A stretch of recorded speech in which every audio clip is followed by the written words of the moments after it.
Información precisa, completa, veraz, objetiva e independiente. Directo a tu pantalla. Voz de América en RCR 750. Histórica sentencia al fundador de la milicia que lideró el ataque al Capitolio el 6 de enero del 2021. Hay avances pero no resultados. La Casa Blanca y líderes republicanos negocian un nuevo límite de la deuda estadounidense a una semana de caer en impago. Inteligencia estadounidense sospecha que ucranianos probablemente lanzaron drones en ataque al Kremlin. Y el alcalde de Nueva York sopesa estrategia para migrantes desamparados.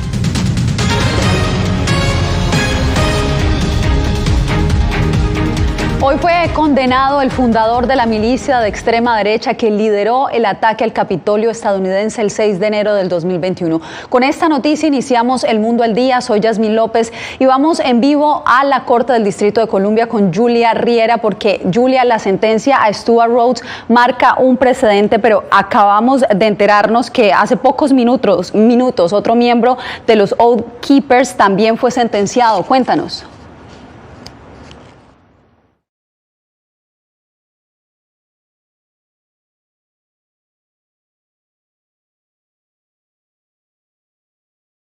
Sí, Yasmín, nos enteramos hace unos minutos que otro miembro de los Oath Keepers, Kelly Meeks, fue sentenciado a 12 años de cárcel. Igualmente, como bien comentabas, la sentencia a Stewart Rhodes es la más larga hasta el momento en relación a los acusados por el ataque al Capitolio del pasado 6 de enero. La Fiscalía considera que Rhodes lideró una conspiración con el objetivo de intimidar y coaccionar a miembros del gobierno estadounidense para que detuvieran la transferencia de poder en las pasadas elecciones 2020. Rhodes, por su parte, dijo en reiteradas ocasiones que él se considera un preso político y, según él, explicó que igual que el expresidente Donald Trump estaba tratando de oponerse a las personas que, según él, estaban destruyendo el país. El juez del distrito dijo que Rhodes no se trata de ningún preso político y que representa un peligro para la sociedad.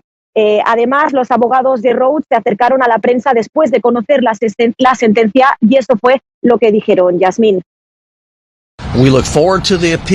Planeamos apelar. Nosotros estamos firmemente de parte de Stewart Rhodes. No creemos que sea una amenaza para la sociedad. No lo pensamos para nada. Y tiene absoluto derecho a la libertad de expresión. Ninguno de nosotros nunca dijo a Stewart qué hacer. Me refiero a que pudo hablar libremente todo este tiempo. El Departamento de Justicia continúa investigando los hechos ocurridos el pasado 6 de enero. En este momento se calcula que hay alrededor de 1,000 acusados. Estos hechos, el asalto al Capitolio, fue un hecho que no solamente fue condenado por la Casa Blanca, sino también por otros miembros a nivel mundial. Yasmín. Le agradecemos a Julia Riera, quien nos informaba desde la Corte del Distrito de Columbia. Gracias. Y nos quedamos en Washington, pero pasamos a la Casa Blanca porque el gobierno y la oposición republicana siguen buscando un acuerdo sobre el límite de la deuda estadounidense. Ha habido avances, pero todavía no hay un acuerdo. Jorge Agobián, ¿qué más se conoce? Yasmín, pues podemos decir que de lo que se está hablando y el lenguaje en esas negociaciones, pues muy poco conocemos. Sí sabemos que detrás de esas puertas donde se está negociando el límite de la deuda de Estados Unidos, pues no se está hablando sobre si se levanta o no el techo de la deuda nacional, sino el presupuesto nacional de Estados Unidos, algo que republicanos y demócratas pues tienen dos visiones de país completamente diferentes. También sabemos que dentro del Partido Demócrata hay legisladores en el Congreso que tienen esperanza puesta en otros líderes del Partido Republicano que puedan balancear un poco las posiciones más extremas dentro del mismo Partido Republicano. Pero hasta ahora no hay acuerdo y, como lo decía el propio presidente del Congreso, hasta que no haya un acuerdo no hay nada escrito o algo que se pueda fijar a partir de este momento. Pero a continuación presento más o menos el balance de lo que hemos escuchado en las últimas horas.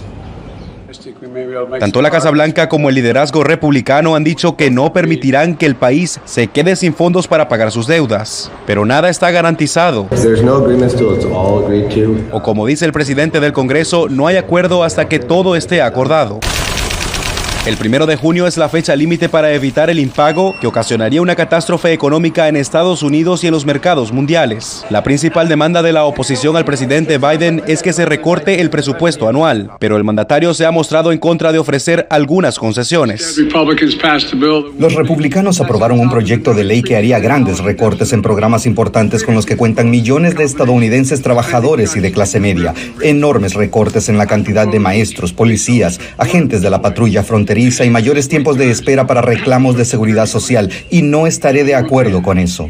Y en el medio de la pugna política, algunos estadounidenses se consideran rehenes. Esto nos está afectando a nosotros, no a ellos. Ya están allí con su dinero. Están afectando el nuestro. Algo se tiene que hacer. Lo criminal de todo esto es que están poniendo en riesgo a todo el mundo por un problema que podría resolverse muy rápidamente. Desde 1960 el Congreso ha aumentado unas 80 veces el techo de la deuda nacional. Pero en las últimas décadas el proceso habitual se ha convertido en una puja partidista. Y también hay expectativa mundial. Durante esta jornada la firma Fitch Ratings marcó la calificación crediticia de Estados Unidos en riesgo de rebaja debido a que no hay un acuerdo todavía entre las partes políticas. Seguiremos atentos al desarrollo de esta noticia. Jorge, gracias. La inteligencia estadounidense ha llegado a una conclusión preliminar sobre los responsables del ataque con drones del 3 de mayo contra el Kremlin. Jacopo Luzzi nos amplía. El ataque con drones contra el Kremlin a principios de mayo probablemente fue orquestado por una de las unidades militares o especiales de Ucrania. Esto según la inteligencia estadounidense, que interceptó comunicaciones donde los rusos culpaban a Ucrania y otras en las que los ucranianos creían que su país era responsable del ataque. El Pentágono no ofreció más detalles, pero garantizó: les hemos pedido a los ucranianos que no utilicen el equipo que suministramos para ataques directos a Rusia. ¿Por qué es eso? Esa es una guerra en Ucrania, no es una guerra entre Estados Unidos y Rusia. La administración Biden está preocupada por el riesgo de que Rusia culpe a Estados Unidos y tome represalias expandiendo la guerra más allá de Ucrania. La inteligencia estadounidense dice que su nivel de confianza en que el gobierno ucraniano autorizó directamente el ataque con drones al Kremlin es bajo, debido a una falta de evidencias específicas. Pero Moscú no tiene duda. Sabemos y somos conscientes de que Kiev es responsable. Asumiendo ese hecho, consideramos nuestra respuesta. La inteligencia estadounidense cree que los ucranianos también fueron responsables del asesinato de la hija de un destacado nacionalista ruso, del asesinato de un bloguero prorruso y una serie de ataques en ciudades rusas cerca de la frontera con Ucrania. Se cree que el presidente Volodymyr Zelensky y los altos funcionarios tengan poca o ninguna supervisión en algunos de estos ataques, como el perpetrado contra el Kremlin. Jacopo Luzzi, Voz de América, Washington. El lanzamiento de la campaña presidencial del gobernador de Florida, Ron DeSantis, ha desatado todo tipo de reacciones, desde Donald Trump, con quien se disputa la candidatura del Partido Republicano, hasta el presidente Joe Biden, señalaron las fallas de la estrategia de promover su campaña por Twitter. Otros aspectos también generan críticas, como nos informa José Pernalete. Justo al frente del sitio donde lanzó su campaña en Miami, la postulación presidencial de Ron DeSantis generó protestas en contra. El Partido Demócrata y varios grupos del sur de Florida cuestionaron la agenda legislativa promovida por el gobernador del estado, acusándolo de ir en contra de libertades civiles. Ron DeSantis anunció básicamente que él quiere llevar al resto de los Estados Unidos a nivel nacional esa agenda extremista, esa agenda MAGA que ha perjudicado tanto la vida de los floridanos. A pesar de que los republicanos dominan cómodamente los poderes públicos en Florida, la legisladora estatal republicana Vicki López también criticó la ley migratoria aprobada recientemente por DeSantis. Empezando que la gente que están aquí ilegal están trabajando. Yo necesito saber que ellos están trabajando, manteniéndose ellos mismos y su familia, ¿no?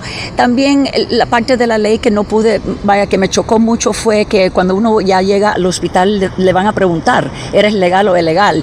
En horas de la tarde de este miércoles, el gobernador de Florida publicó un video donde expuso su visión para atraer al votante estadounidense. Elegimos los hechos sobre el miedo, la educación luz sobre el adoctrinamiento, la ley y el orden sobre los disturbios y el desorden. Mantuvimos la línea cuando la libertad pendía de un hilo. Para los republicanos, el voto del sur del estado es crucial, tras la mayoría establecida en las elecciones de medio mandato en 2022. José Pernalete, Voz de América, Miami.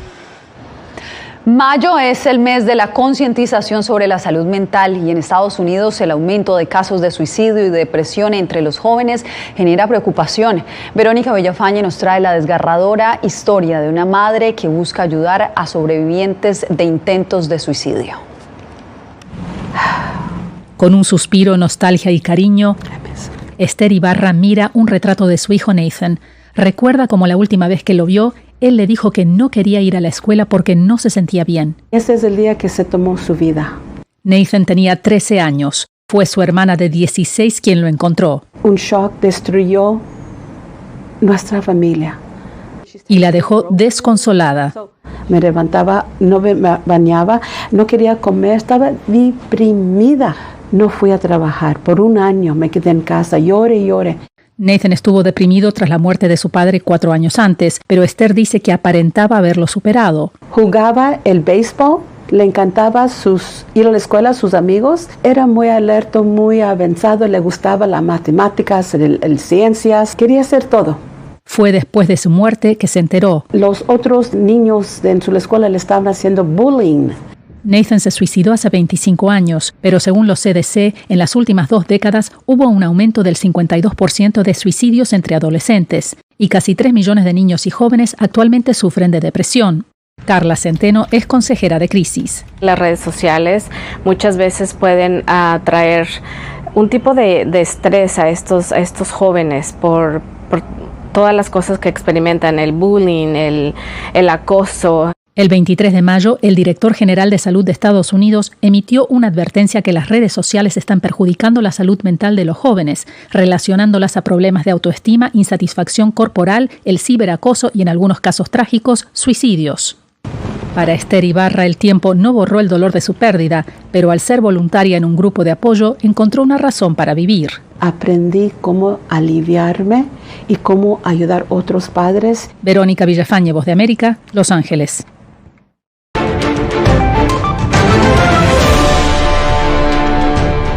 Ante la llegada de miles de migrantes, el alcalde de Nueva York busca flexibilidad sobre la ley del derecho al albergue y también debe decidir si permitirá la instalación de campamentos para los desamparados hasta ahora prohibidos. Nos enlazamos a esta hora con Ángela González. Ángela, la situación de los migrantes en Nueva York es crítica. Cuéntanos qué implican estas 2 decisiones. Así es, Yasmín, pues un tribunal administrativo deberá decidir si el alcalde tiene la facultad de modificar esta ley de derecho a refugio y también han aclarado que no se trata de eliminarla, sino simplemente de tener una aclaración sobre la ley para poder actuar al respecto. Pero por otra parte también el Consejo Municipal ya tiene listo un pliego de protecciones para los desamparados que incluyen, entre otras cosas, permitirles que acampen en las calles de Nueva York. Un juez deberá decidir si se modifica o se acaba el derecho a refugio en Nueva York ante la imposibilidad de proveer con cama a más personas necesitadas con la llegada de miles de migrantes. Esto según una acción legal interpuesta por la alcaldía de la ciudad. No queremos especular sobre la posible decisión del juez o dónde puede terminar este caso. Eso formaría parte de los procedimientos posteriores en el tribunal y los acuerdos entre las partes para determinar cómo podemos avanzar dadas estas condiciones de crisis. En espera de una decisión, el Consejo Municipal de la ciudad ya tiene aprobado un pliego de protecciones que permitiría, entre otras cosas, que los desamparados puedan dormir en campamentos en lugares designados en las calles de la Gran Manzana. El alcalde deberá tomar una decisión al respecto, pero residentes de Nueva York, como Mario, desaprueban la medida. He visto situaciones que han puesto en peligro a algunas personas. Yo creo que tienen que buscar una solución sobre eso, la mejor solución para la comunidad también, porque pues es New York City y tiene la imagen también de aquí. Muchas personas, como en el caso de este mexicano que prefiere no ser identificado, han terminado en las calles ante los peligros que dicen ofrecen los albergues municipales y narra las dificultades de dormir a la intemperie. Me estoy quedando, ¿no? Estar antes ahí en la 49, El restaurante ve que tiene su casita, lo cierran como 11:30, 11:40, a veces hasta las 12. Pues ahí me meto, ahí pongo unos cartones, conseguí una cobija que me regalaron por ahí. Yo estoy desesperado. La Sociedad de Ayuda Legal y también la Coalición para los Desamparados, en un comunicado en conjunto, han dicho que desaprueban cualquier cambio a esta ley del derecho al refugio y de hecho le han pedido a la ciudad que considere mantener estas protecciones que consideran fundamentales. Yasmín. Te agradezco por el reporte, Ángela.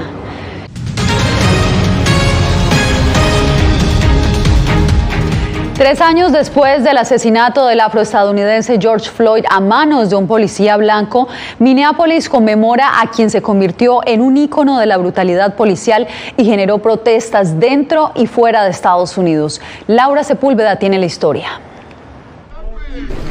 Después de su muerte, el mundo entero cambió. O al menos en Estados Unidos, en donde el movimiento llamado Las Vidas Negras Importan tomó fuerza contra conductas que califican como racistas y a las que atribuyen la muerte de George Floyd el pasado 25 de mayo de 2020. Durante más de 9 minutos, Floyd clamó por su vida y decía, "No puedo respirar", mientras el policía blanco Derek Chauvin le presionaba el cuello con la rodilla. Mr. Derek Chauvin. El señor Derek Chauvin traicionó su placa cuando usó fuerza excesiva e irrazonable. A 21 años en prisión ha sido sentenciado Chauvin y otros 3 compañeros acusados de haber ayudado a la comisión del hecho también responden ante la justicia. Pero desde ese entonces y en general, dice la tía de Floyd, hay mayor atención al actuar de los uniformados. Las leyes de Minnesota cambiaron sobre las restricciones para el cuello. Se abolieron, se prohibieron. Minneapolis ha tenido 6 policías condenados en 3 años. Uno es una mujer blanca y eso nunca hubiera sucedido. Además, el Estado acordó compensar con millones de dólares a ciudadanos que aseguraron ser víctimas de fuerza policial excesiva durante disturbios relacionados a la muerte de Floyd. Pero pocos oficiales enfrentaron consecuencias disciplinarias. Linda Thomas Greenfield, embajadora permanente de Estados Unidos ante la ONU, reconoció que el país no ha estado a la altura de sus más altos ideales y destacó que los derechos humanos de todos son iguales ante la ley y tienen derecho sin distinción a igual protección de la ley.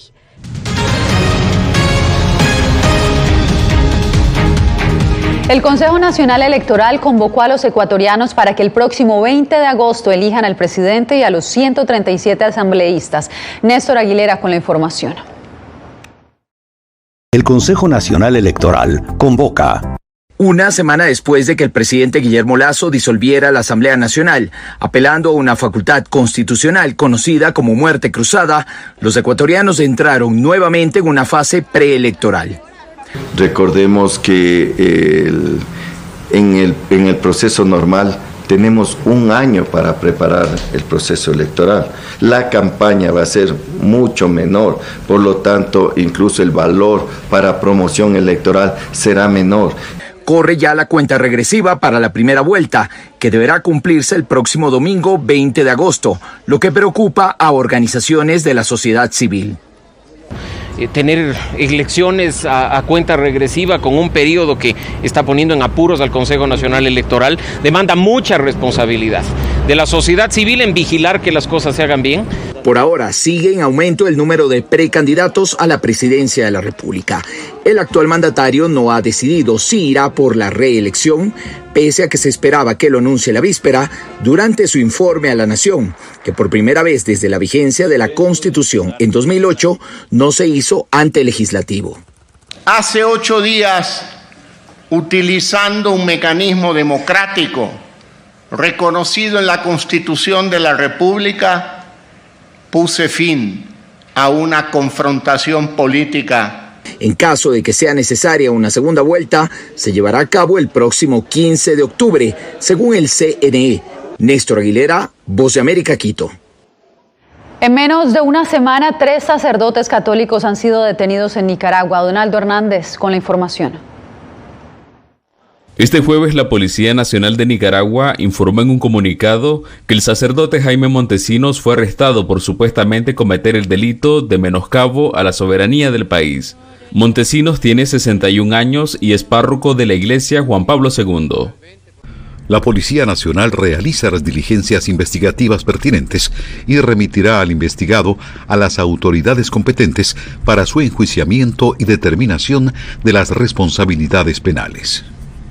Mientras que los sacerdotes Eugenio Rodríguez y Leonardo Guevara son investigados por su vínculo con la fundación religiosa Cáritas, ilegalizada recientemente por el oficialismo.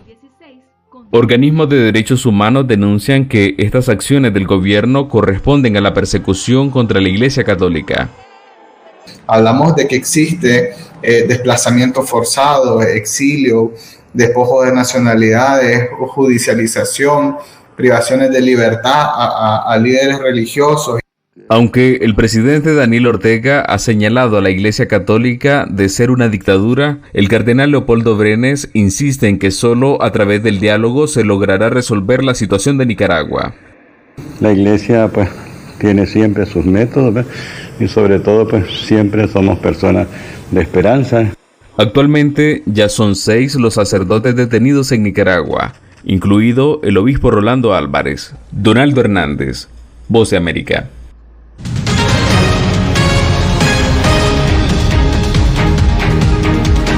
El diseñador colombiano Edwin De Angelo, destacado por vestir a personalidades como Michelle Obama, llegó a Washington en el marco de la conmemoración de los 172 años de la abolición de la esclavitud en Colombia. Diva Lizeth Cash con la historia. Los afros a nivel internacional somos los que manejamos la estética, nuestro estilo, nuestro gusto por la música, influye al mundo entero. El diseñador colombiano Edwin De Angelo se ha destacado en la industria de la moda por vestir a personalidades como Michelle Obama y crear diseños para películas como El Diablo se viste de Prada. Desde la capital de Estados Unidos, el afrolatino de Buenaventura, Colombia, celebró la influencia en su trabajo de su origen afrodescendiente. Todavía siento los etos que vienen de esa región en mi mente. Todavía veo los colores, todavía veo los atardeceres y entonces por eso se refleja mucho en los colores, refleja mucho la naranja, los rojos.